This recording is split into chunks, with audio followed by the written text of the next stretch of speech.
বাংলাদেশ নাকি এশিয়া কাপে সবথেকে কঠিন গ্রুপে পড়ছে। এটা কি আপনার মনে হয়? আমার তো একেবারেই মনে হয় না।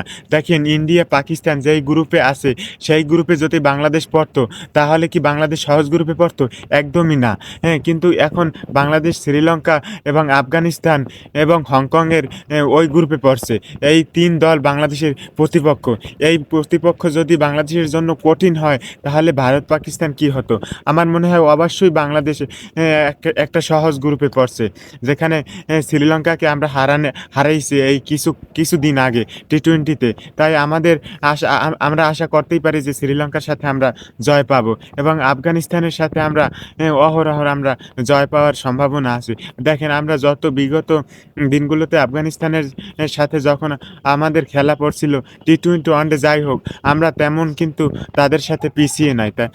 আশা করি যে তাদেরকেও আমাদের হারানোর সক্ষমতা আছে এবং হংকংয়ের সাথে আমরা ওই ম্যাচটা তো আমরা অবশ্যই নিঃসন্দেহে বলতে পারি যে ওই দলটার সাথে আমরা জয় পাবো। তাই আমার মনে হয় না যে আমরা কঠিন গ্রুপে পড়েছি এবং ভারত, পাকিস্তান সবসময় বাংলাদেশের জন্য কঠিন প্রতিপক্ষ শ্রীলঙ্কা, আফগানিস্তানের থেকে।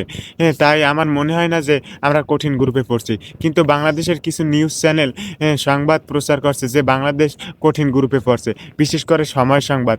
আমার মনে হয় না তারা একেবারেই সঠিক কথা বলেছে।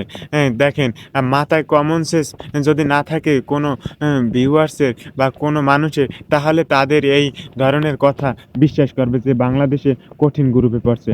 আমার মনে হয় না কোনোভাবেই যে বাংলাদেশ কঠিন গ্রুপে পড়ছে। বাংলাদেশের পরবর্তী রাউন্ডে সুপার 4 এ যাওয়ার খুবই সম্ভাবনা আছে। যদি বাংলাদেশ টিম পারফরম্যান্স করতে পারে। তাহলে অবশ্যই বাংলাদেশের যাওয়ার সম্ভাবনা আছে এশিয়া কাপের পরবর্তী রাউন্ডে যাওয়ার।